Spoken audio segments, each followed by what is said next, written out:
Nombre del Padre, del Hijo y del Espíritu Santo.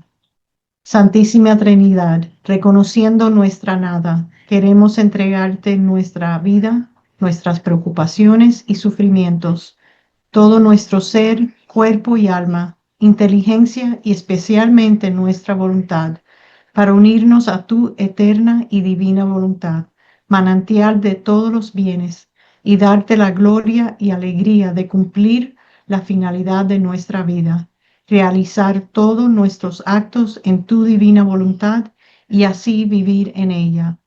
Ven, divina voluntad, con todos los ángeles y los santos, especialmente con nuestra dulce Madre y con Luisa, a tocar nuestra frente para imprimir en ella el Espíritu Santo e infundirnos la luz para que podamos comprender las verdades y los bienes que se encuentran en estos escritos. Amén. Fiat. Bueno, pues vamos a continuar nuestra reflexión y meditación y aprendizaje del volumen uno de Luisa, que ya llevamos varias, bendito sea Dios. Lo último es que ya Luisa había quedado en la cama y Jesús le estaba preparando a sus desposorios místicos y le había dado unos consejos más para vivir mejor, ¿no? Más unida a Jesús, renunciando más a su voluntad. Bueno, aquí vamos a continuar exactamente de donde terminamos la vez pasada. Cuando pasaron aproximadamente 40 días, que yo consideraba, por las palabras que me había dicho el Señor, Jesús le había dicho por un cierto tiempo, y yo así le había dicho al confesor, los sufrimientos continuaron sorprendiéndome diariamente, y él se veía obligado a venir todos los días. Entonces el confesor empezó a darme la obediencia de no estar más en ese estado. Y agregaba que si caían los sufrimientos, él ya no vendría. Por mi parte, me sentía dispuestísima a obedecer. Especialmente, mi naturaleza quería liberarse de ese estar continuamente en la cama, que por cuanto bello fuera, era siempre cama.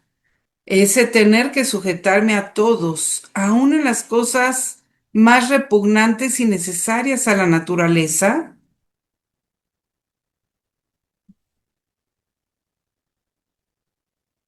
Perdón, me perdí un poquito. Ese tener que sujetarme a todos, aun en las cosas más repugnantes y necesarias a la naturaleza. Entonces vean cómo aquí Luisa deja entrever, pues, lo que conllevaba estar sujeta ahí en la cama. O sea, no se podía ella valer por sí misma para las cosas más necesarias de la vida. Estar obligada a decirlas a los demás era un verdadero sacrificio, por lo que la naturaleza hizo su oficio. Se consoló al oír que me daban esta obediencia. Entonces, esa parte, pues sí, siempre fue sacrificio para Luisa. Mi alma, o sea, eso por parte de su naturaleza. Mi alma estaba dispuesta a obedecer o a permanecer en cama si el Señor así lo quería, porque había empezado a experimentar qué bueno había sido el Señor conmigo. Entonces ahí ya su alma sí veía las gracias que Jesús le iba dando y pues experimentaba esos frutos.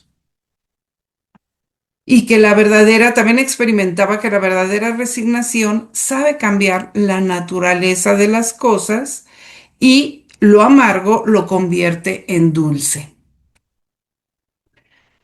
O sea, toda esa parte espiritual, ¿ven? Cuando me dio la obediencia de no tener que estar ya en la cama, yo empecé a resistir al Señor y le decía, ¿qué quieres de mí? No puedo continuar ya en la cama, pues la obediencia no lo quiere. Pero si tú quieres, tú dale luz al confesor y yo estoy dispuesta a hacer lo que tú quieras. Entonces, a pesar de esas, digamos, que su naturaleza hubiera querido no estar en la cama, pero a la vez sí quería, mm, o sea, ¿cómo diremos? Ya sentía esas gracias de Dios, las veía, las percibía.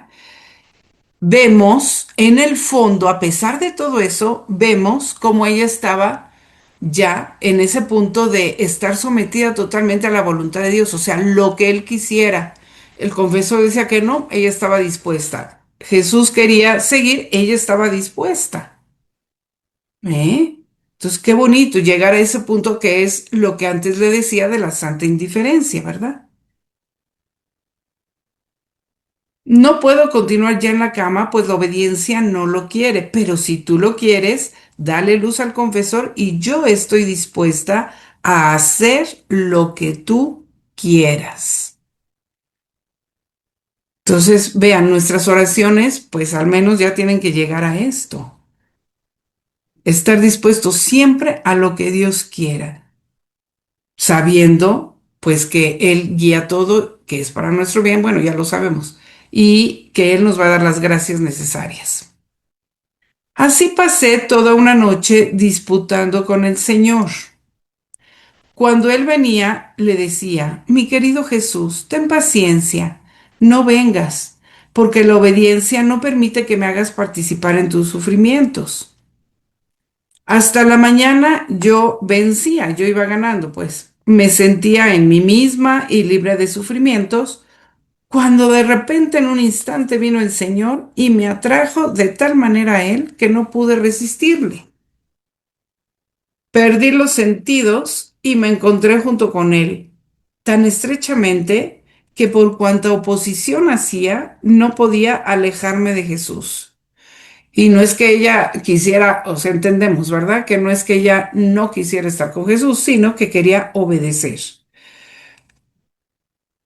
Estando con Jesús, yo me sentía toda aniquilada y sentía una cierta vergüenza por las oposiciones que le había hecho durante toda la noche.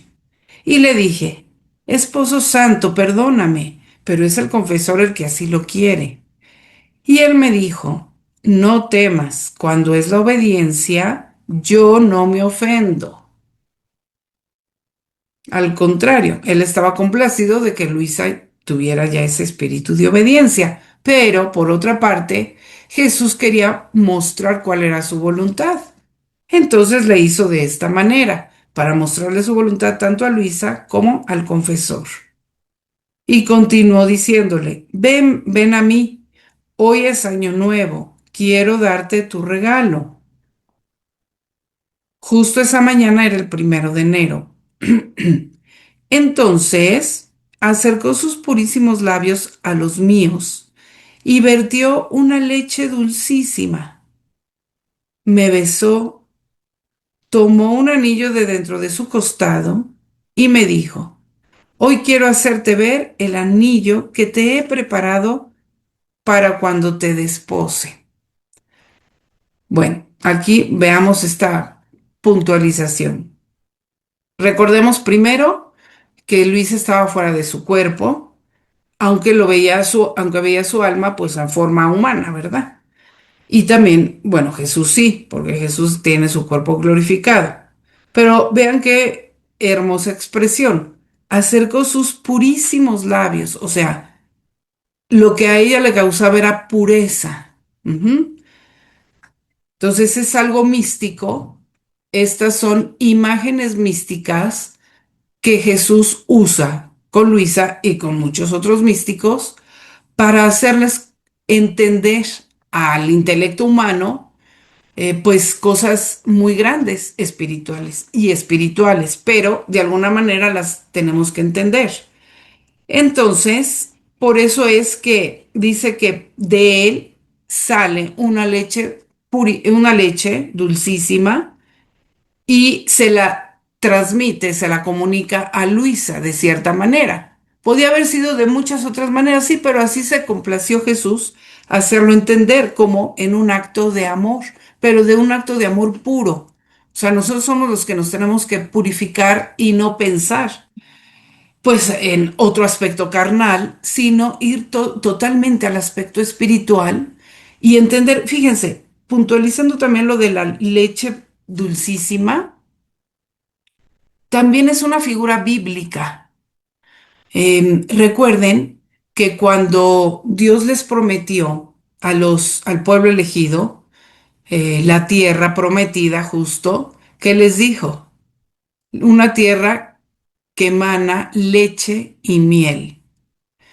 Y recuerden que también era una, o sea, era una realidad, pero también es una imagen de algo espiritual. Todo lo que Dios obró en la historia de la salvación tiene esa parte material, digamos, histórica aquí, física, pero también significa algo espiritual, porque por medio de esas cosas Dios iba tratando de enseñarles algo espiritual.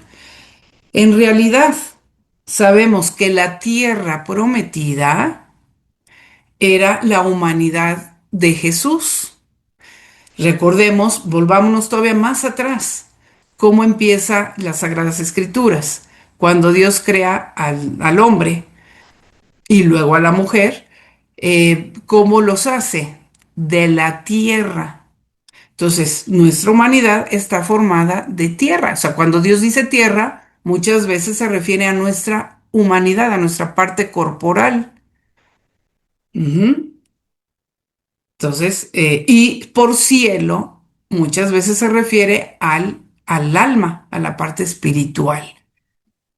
Entonces, Dios crea ya desde el principio al ser humano de la tierra, o sea, tanto a Adán como luego a Eva, aunque dice que la toma de Adán, pero luego también toma la forma, pues. Entonces, originalmente es del barro de la tierra, el barro es tierra con agua, pues. Entonces, viene toda esa imagen bíblica de la tierra también, ¿ven?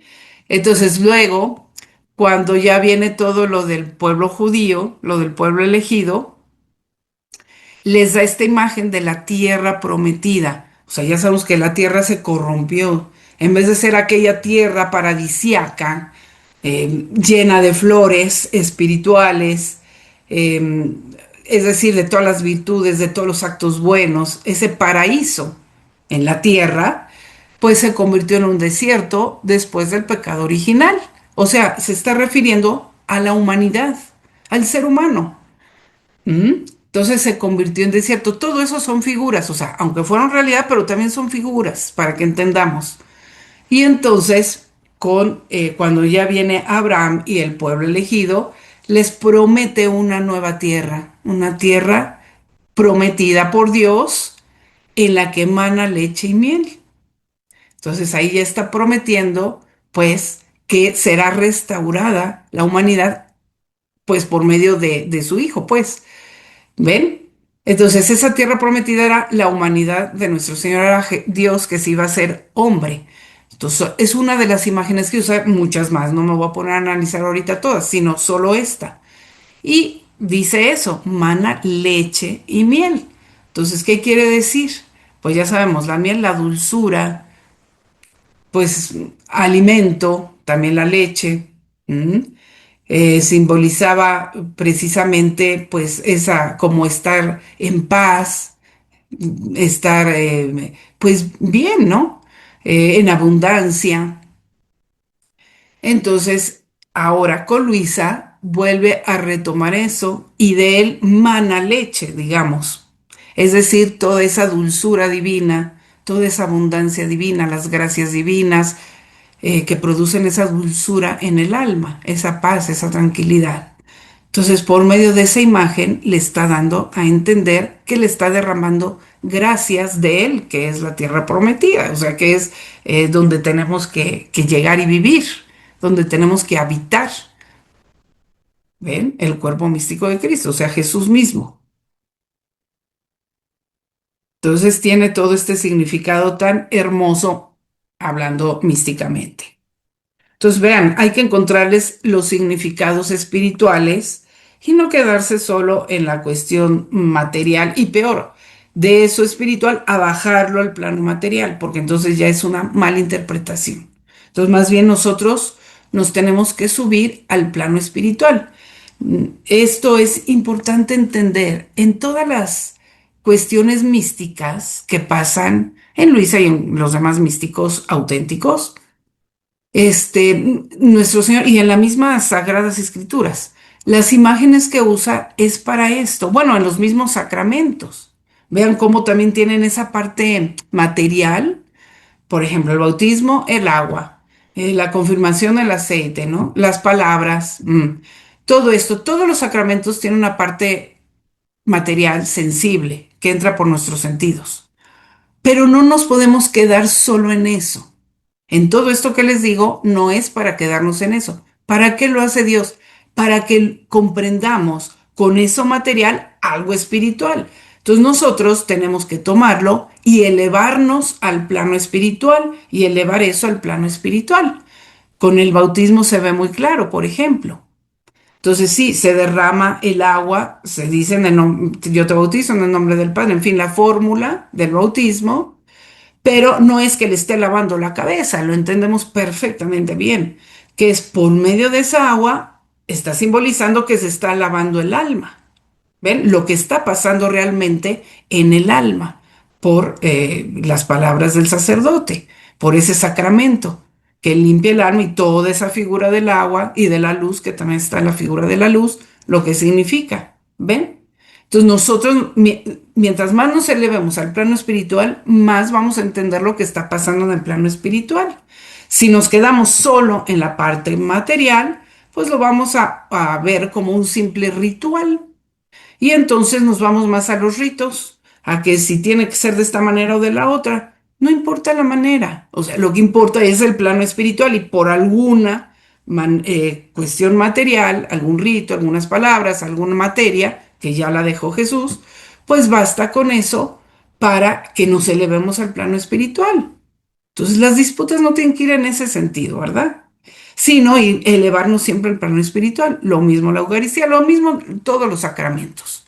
Y lo mismo todo lo que vamos leyendo de imágenes en Luisa. Entonces en la vida mística es eso. Va dando muchas imágenes para que nosotros las elevemos al plano espiritual y comprendamos cosas espirituales. Ese es el lenguaje místico.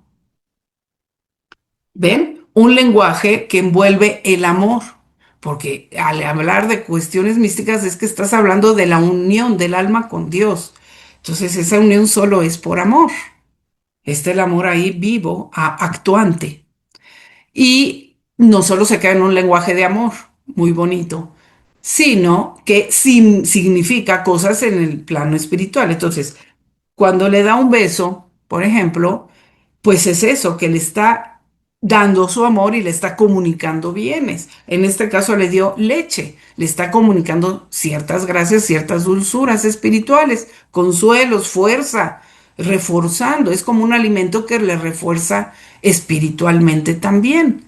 Entonces, es una imagen para que entendamos. Seguramente nosotros en nuestra vida también hemos sentido, no tan vívidamente como Luisa, pero en ciertas épocas, pues a lo mejor vas y comulgas y sientes esa fortaleza, o vas y rezas, te recoges en oración o en una lectura espiritual y sientes esa dulzura y esa fuerza. Entonces, podríamos decir de una manera mucho más general, pero bueno, Dios derramó en mí la leche dulcísima también de sus gracias. Aunque tú no lo hayas percibido, pero se puede decir, una manera de decir para entender lo que está pasando en tu alma. ¿Ven? Entonces, ese es el lenguaje místico que hay que aprender. Se aprende poco a poco, ¿eh? A entender.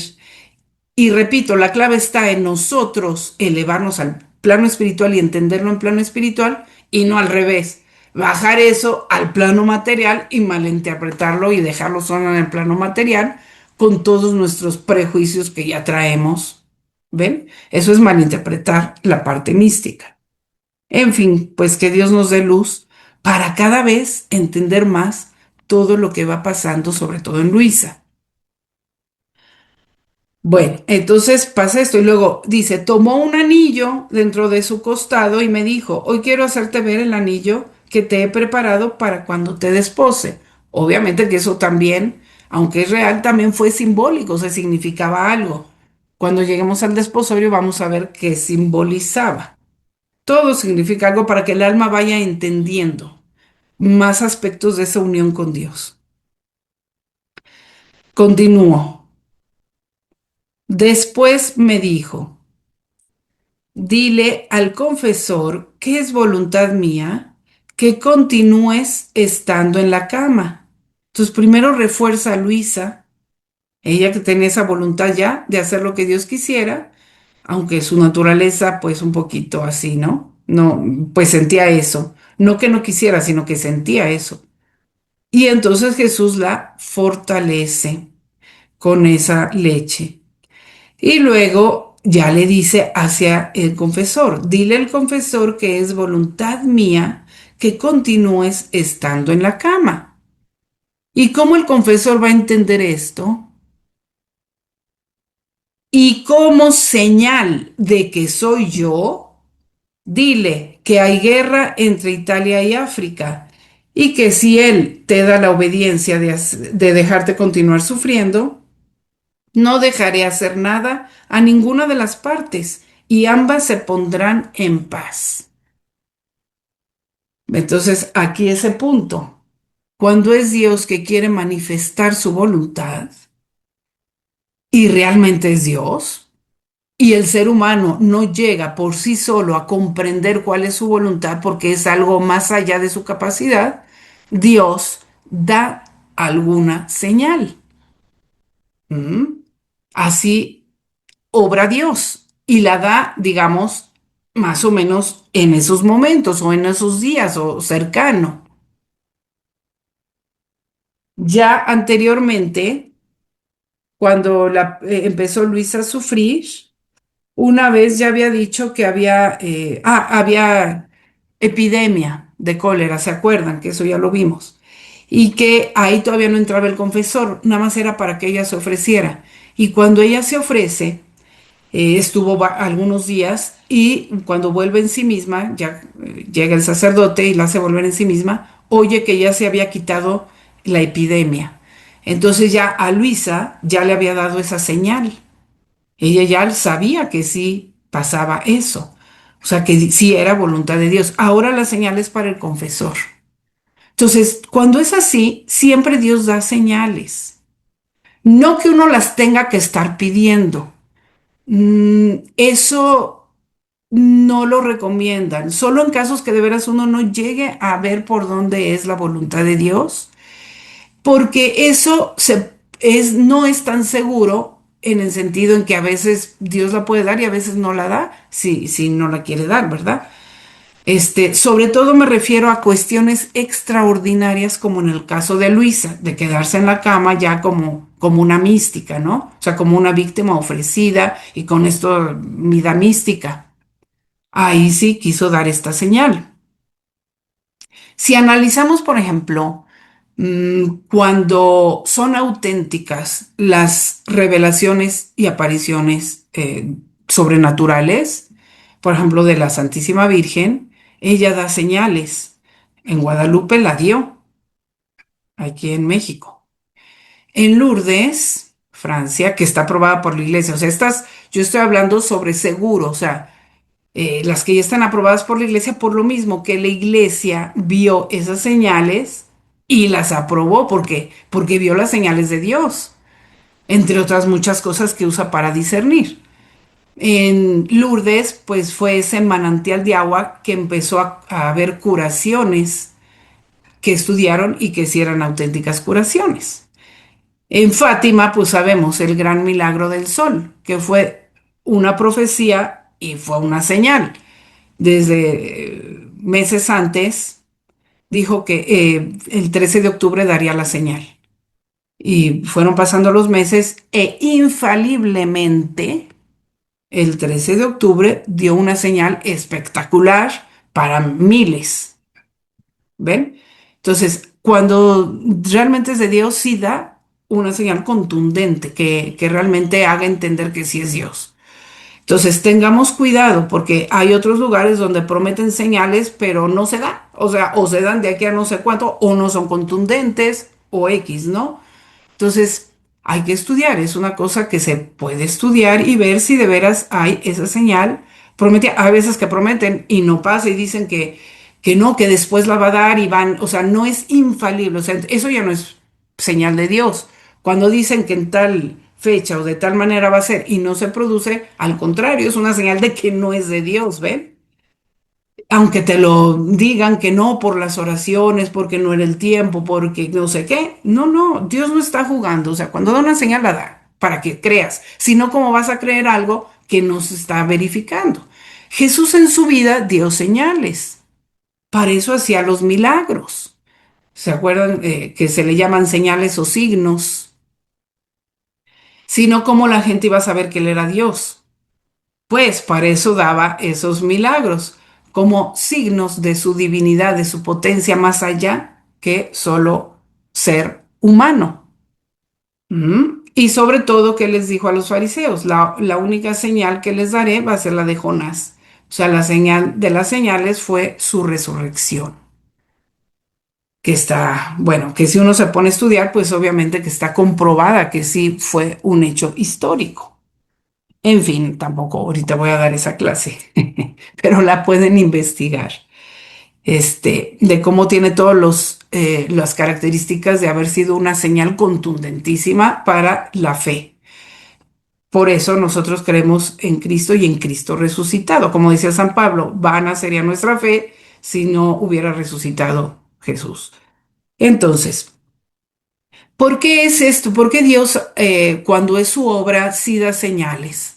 Pues porque Él nos hizo inteligentes. Entonces, la fe no es ciega, la fe no va en contra de nuestra inteligencia, no. La fe rebasa nuestra inteligencia, pero no va contra nuestra inteligencia. Entonces, Él nos tiene que convencer de una manera, o sea, de una manera que estemos realmente convencidos para que podamos dar ese asentimiento de fe, aunque no veamos todo lo demás. ¿Ven? Solo con esa señal. Entonces, por eso es tan importante estudiar la vida de nuestro Señor, estudiar quizá un poquito de apologética, para que estemos ciertos y seguros de nuestra fe, de que no estamos creyendo a ojos cerrados así sin tener nada de razón, no, porque es totalmente razonable creer en esto, porque Él nos ha dado las señales y los signos para creer en que Él es Dios y en que todo lo que Él dijo es verdad. ¿Mm? Entonces, en Luisa, pues pasa lo mismo. Por eso fue dando señales a sus confesores, para que ellos fueran viendo que esto era obra de Dios. Entonces, muchas veces, por ejemplo, cuando dice que va a pasar un terremoto, me acuerdo muy bien en el volumen 8 que Luisa veía pues los terremotos. A los 2, 3 días pasaron los terremotos en Mesina. El padre Aníbal lo testifica, pues, y la historia lo testifica que hubo un terremoto terrible ahí, pero Luisa ya lo había visto pocos días antes. Entonces, estar pensando que todo lo que Luisa veía es para el futuro y todavía no ha pasado, eso no es una interpretación histórica correcta. Lo correcto es ir viendo, analizando en la historia, porque la mayoría, muchas de las cosas que Luisa iba viendo, o así como en esto, pues, de esta guerra, era para darle la señal al confesor de que era obra de Dios. Y ahí pasaban a los pocos días. ¿Mm? Entonces vean cómo nos faltaría todavía ser más históricos en la cuestión de Luisa. Y por eso es importante a veces leer, por ejemplo, la biografía de Luisa, editada por el Vaticano, que es más histórica, precisamente, la de El Sol de mi Voluntad, porque ya está un poquito más coordinado con la historia. ¿Mm? Habrá cosas que no se cumplieron en aquellos tiempos, sí, pero muchas, hay que tener más bien la mentalidad que muchas sí se cumplieron. Cuando le dice, por ejemplo, que ahí veía en Corato que corrientes de agua hacían que temblara en Corato y también que se inundara, Eso sabemos que desde ese tiempo pasó, históricamente hablando. Entonces la gente que no sabe esa historia piensa que apenas va a pasar y que no solo en Corato, sino en otras partes. Bueno, puede ser que vuelva a pasar en otras partes, incluso en Corato, pero históricamente sí pasó en Corato. Entonces, ¿para qué era? Repito, para que los confesores de aquel tiempo fueran viendo que sí era de Dios. Y no solo al principio de pues de la vocación de Luisa, pues sí, de su tarea de estar como víctima, sino durante toda su vida fue dando esas señales. Entonces, por eso los confesores iban discerniendo junto con el obispo. Y ellos nunca dijeron que no era de Dios. Bueno, entonces, esto por lo de la señal. Ahora, puedo abundar un poquito. ¿Por qué a nosotros no es bueno pedir señales? Bueno, porque la manera ordinaria que Dios nos da para discernir su voluntad es la inteligencia, la oración, o sea, pensar, estudiar, ver, ponderar por dónde, qué consecuencias tiene, por dónde será Dios, o sea, qué es lo bueno, qué es lo malo, en fin, ¿no? Con la oración para que Dios te ilumine y entonces Dios te va dando esa certeza interior por dónde vas. O por lo menos, como que es por acá. A veces no es el 100% de certeza, ¿no? Porque por eso es la fe. Pero dices, bueno, creo que lo mejor es por acá. Tomar esta decisión o ir por acá, según yo creo que esta sería la voluntad de Dios. Entonces, eso basta para ir siguiendo la voluntad de Dios y esa buena intención, lógicamente. ¿Ven? Solo que Dios pidiera algo muy diferente de lo que tú puedas llegar a pensar, pues es que Dios da esas señales extraordinarias. Porque es peligroso estar pidiendo señales para todos. Como les digo, primero porque Dios para eso nos dio la inteligencia y Él ilumina nuestra inteligencia si nos ve que nos aplicamos a buscar su voluntad con toda nuestra capacidad y nuestra buena intención y la oración. Y segundo, porque ahí también se puede meter nuestra propia imaginación, nuestro propio deseo de tener una señal y malinterpretar cualquier cosa como una señal divina o también le damos pie al demonio. En eso sí se puede meter. Entonces, por eso les digo que es peligroso. Es mejor en oración, en así pedirle a Dios que te ilumine y tú tomar con tu inteligencia y tu voluntad, pues la decisión. ¿Eh? Quizás si se requiera, pues pedir un consejo a alguna persona, algún sacerdote prudente que te pueda ayudar en ese discernimiento. Pero las señales extraordinarias, estarlas pidiendo, llevan a confusión. Sí, sí, se dan los casos, claro, de decir, ay, es que yo pedí una señal y me pasó tal cosa y pues yo pensé que era la señal de Dios, pero luego ya tomé esa decisión y fue equivocada y me di cuenta que no era. Pues no hay que pedir, las decisiones no se toman por señales, sino por inteligencia, iluminada por Dios y buscando su voluntad. Esa es la manera que Dios quiere que la tomemos. Por ejemplo, en el caso de la Santísima Virgen, pues como fue en general fue así, excepto en la Anunciación, que se le aparece el ángel, pues porque era más allá de lo que ella pudiera haber buscado o sabido naturalmente, ¿no? Por una acción, digamos, de la gracia de una manera más natural, sino que era algo totalmente extraordinario. Entonces se le aparece el ángel para decirle cuál era la voluntad de Dios. Y aún ahí no, digamos que ella también fue muy cautelosa. Ella pregunta hasta que su inteligencia queda claro lo que Dios quiere. No da sus sí a ciegas. Ella pregunta para discernir, para entender y ella estar convencida que esa es la voluntad de Dios. No es ciegamente seguir señales y seguir cosas. No, siempre es la inteligencia mucho más importante. Ahí es donde Dios nos ilumina. ¿Ven? Y todo lo demás, pues no es que todos los días se le apareciera a Dios o un ángel para decirle cuál era su voluntad, no. Lo demás lo iba discerniendo ella con su inteligencia iluminada y unida a la inteligencia, o sea, a la sabiduría divina, ¿verdad? Entonces, así es la manera. Pero bueno, volvamos a este punto de la señal que le da el confesor. Como señal de que soy yo, dile que hay guerra entre Italia y África y que si él te da la obediencia de hacerte continuar sufriendo, de que tú continúes sufriendo, no dejaré que ninguna de las partes haga nada. Ambas se pondrán en paz. Y en el mismo momento de decirme estas palabras, me sentí rodeada por sufrimientos como por un vestido y por mí misma no pude liberarme. Entonces pensé entre mí misma, ¿qué dirá el confesor? Pero pues no estaba en mi poder. Aquella leche que Jesús vertió en mí me producía tal amor hacia Él que me sentía languidecer y sentía tal saciedad y dulzura que después, cuando vino el confesor y me hizo volver de ese estado y la familia me llevó el alimento, yo me sentía tan satisfecha que el alimento pues no me bajaba, no lo podía pasar, pero para cumplir la obediencia que así quería, tomé un poco. Y enseguida me vi obligada a devolverlo mezclado con esa leche dulce que Jesús me había dado.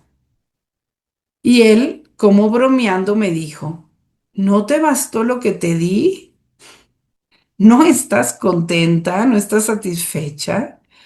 Yo me sonrojé toda y enseguida le dije, o sea, me avergoncé. Y enseguida le dije, ¿qué quieres de mí? Es la obediencia. Pero en fin, cuando vino el confesor, cuando había llegado el confesor, se empezó a inquietar y a decirme que yo era desobediente. También me dijo, es una enfermedad, porque si fuera cosa de Dios, Él te hubiera hecho obedecerme. Por eso, en vez de llamar al confesor, debes llamar a los médicos. Cuando él terminó de hablar y de decirle todo esto, yo le dije lo que me había dicho el Señor. Entonces Luisa no se enoja, no discute, no, nada más la evidencia, ¿verdad? Con docilidad, con humildad, le dije lo que me había dicho el Señor y él me dijo que era verdad que había guerra entre África e Italia. Y me dijo, veremos si no pasa nada. Y así quedó persuadido de dejarme continuar sufriendo. Después de aproximadamente 4 meses, un día vino el confesor y me dijo que habían llegado noticias de la guerra entre África e Italia y que, sin hacerse ningún daño entre ellas, se habían puesto en paz. ¿Ven? Entonces ahí está la prueba para el confesor y el confesor pues seguro se lo dijo al obispo. Así el confesor quedó persuadido y me dejó en paz. Entonces la dejó en paz continuar en ese estado. Entonces, qué bonito cómo se va desarrollando pues ese discernimiento de la voluntad de Dios por parte de Luisa y por parte del confesor. Vean, es que esto nos da como mucha luz, cómo se va desarrollando también en nuestra vida. A veces como que quisiéramos todo fácil, rápido y ya. E incluso a veces de manera extraordinaria. Y no es así, es poco a poco, por medio de las circunstancias a veces. Y ahí es donde pues siempre tenemos que estar alerta, discerniendo qué es lo que quiere Dios para cada uno de nosotros en ese momento o de ahí en adelante, ¿no?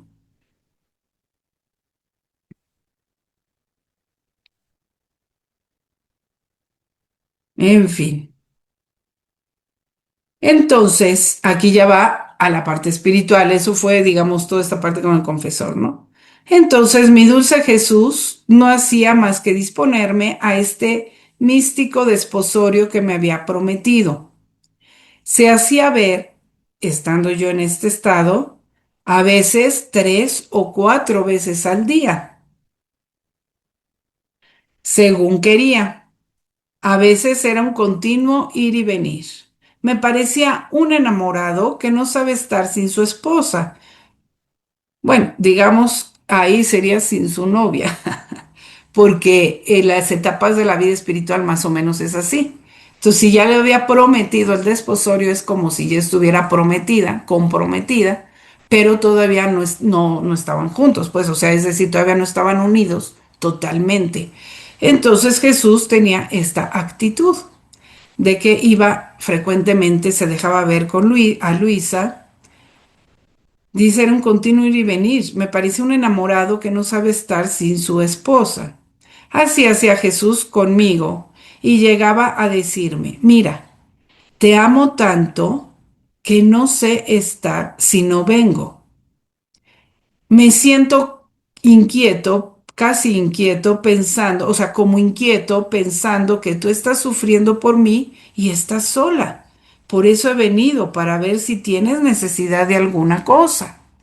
Y mientras esto decía, él mismo me levantaba la cabeza, ponía su brazo atrás de mi cuello y me abrazaba, y mientras así me tenía, me besaba, y si era tiempo de verano y hacía calor, de su boca enviaba un aliento refrescante, o tomaba alguna cosa en su mano y me abanicaba. Y luego me preguntaba, ¿cómo te sientes? ¿Te sientes mejor? O sea, vean, tenía esos detalles hermosos, ¿no? Yo le decía, de cualquier manera que esté, si estoy contigo, estoy siempre bien. Otras veces venía y si me veía muy débil por el continuo estar en esos sufrimientos, o sea, vean, Luisa, nosotros vemos, ay, veía a Jesús tanto y qué bonito, y Jesús le hacía estos detalles tan hermosos. Sí, pero Luisa estaba sufriendo por amor a Jesús, ¿eh? Continuamente.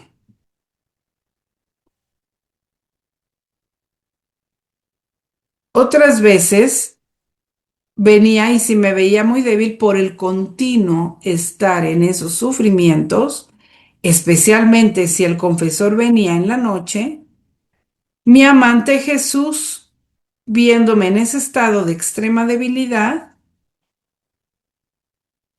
tanto que a veces yo me sentía morir, se acercaba a mí y de su boca vertía en la mía aquella leche, o bien me hacía ponerme a su costado y yo tomaba torrentes de dulzuras, o sea, como si salieran de su costado, de su llaga del costado, de su corazón, de delicias y de fortaleza. Y me decía, quiero yo ser tu todo y aún tu alimento del alma y del cuerpo.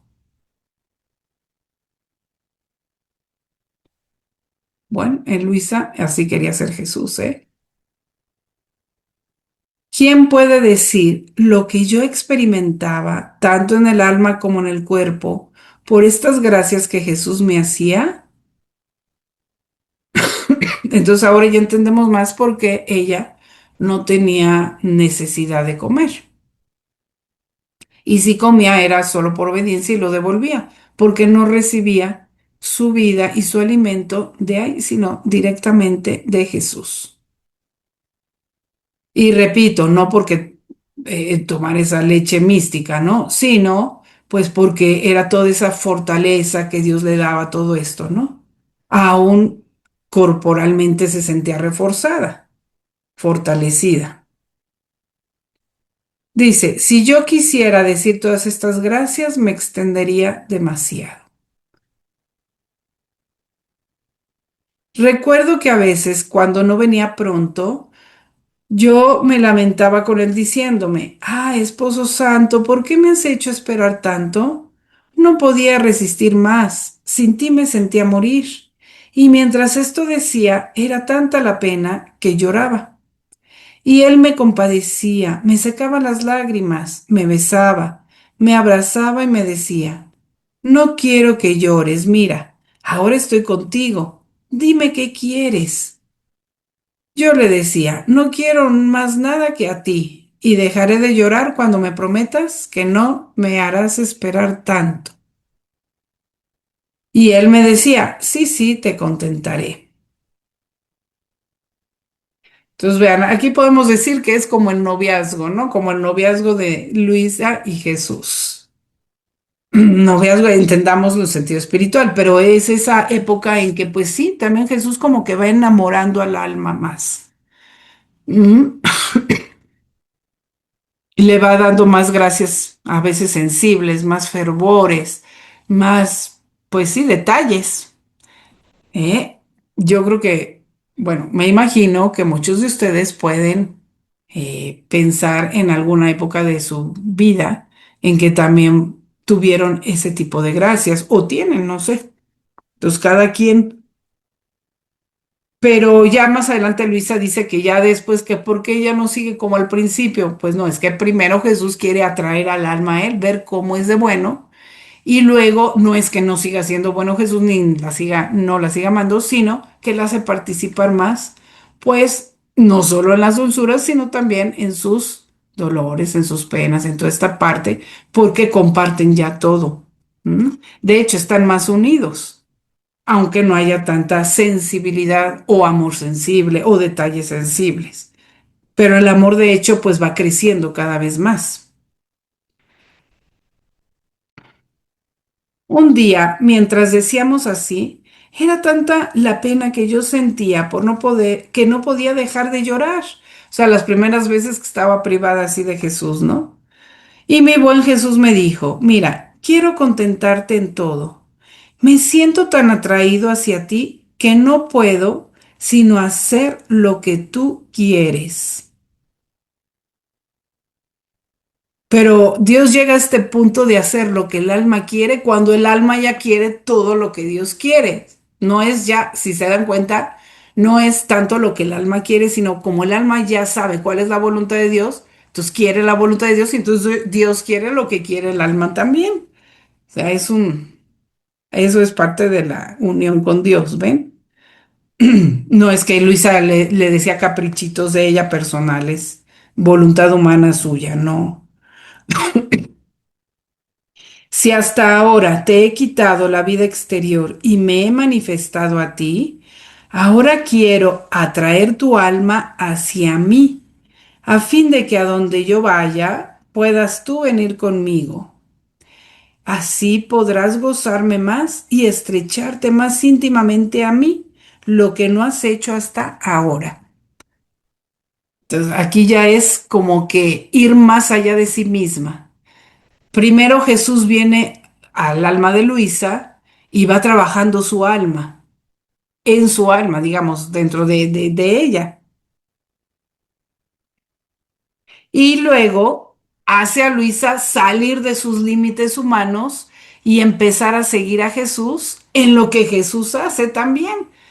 ¿Ven? Entonces ya aquí ya es esa parte como más recíproca, no solo Jesús viene y hace todo con el alma, sino el alma va a ir con Jesús y hacer lo que hace Jesús. Es esa parte ya que es más de la divina voluntad. Entonces ya está Luisa llegando a esto. Por eso muchas veces la saca de sí misma y la lleva a iglesias para que, digamos, el horizonte de Luisa vaya más allá de su solo su propia comunión. Yo comulgo, recibo a Jesús y ya. No, pero Jesús está también en los demás sagrarios y en las demás almas.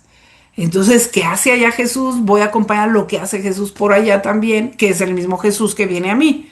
Pero ya ella empieza a ir más allá de sus límites humanos. Entonces empieza a aprender este obrar a lo divino, a lo universal. Entonces, pero aquí nada más le está explicando lo que va a hacer con ella. Y aquí le vamos a dejar. Entonces, así vamos entendiendo más cómo Luisa fue todo poco a poco. ¿Ven? Y entendemos también un poquito nuestro proceso espiritual. Muchas veces el alma se va acercando a Dios, se convierte por esas dulzuras, ese pues enamoramiento de Dios, etcétera. Pero luego empieza como algo más serio después y ya Dios, conforme vas leyendo los escritos, a lo mejor las horas de la pasión, te va haciendo tomar conciencia de que no nada más eres tú y Jesús aquí, sino que también más allá. Y entonces a reparar por los demás, a amar por los demás, todo eso, ¿ven? A dar ese salto más allá de nuestros propios límites. Entonces, bendito sea Dios que nos ha llamado a esto, a estos conocimientos y por primera Luisa, para que por medio de ella vayamos aprendiendo toda esta vida divina, este obrar divino en su querer divino. Pues oremos. Gracias, Jesús, en tu divina voluntad, por toda la vida de Luisa. Ayúdanos a nosotros a ir siguiendo también tu obra en nosotros para llegar a vivir plenamente en tu divina voluntad, para que tengamos esa unión íntima de voluntades contigo, para que te amemos totalmente y en tu divina voluntad, no solo por nosotros, sino por todos. Y hagamos lo que tú haces en donde tú estés, en todas partes. Estemos ahí acompañándote. Madre nuestra, Virgen Santísima, ayúdanos a continuar en esta vida divina, en esta vida sublime, no solo conociendo, sino haciendo nuestros actos en esta bellísima divina voluntad. Amén. En nombre del Padre, del Hijo y del Espíritu Santo. Amén.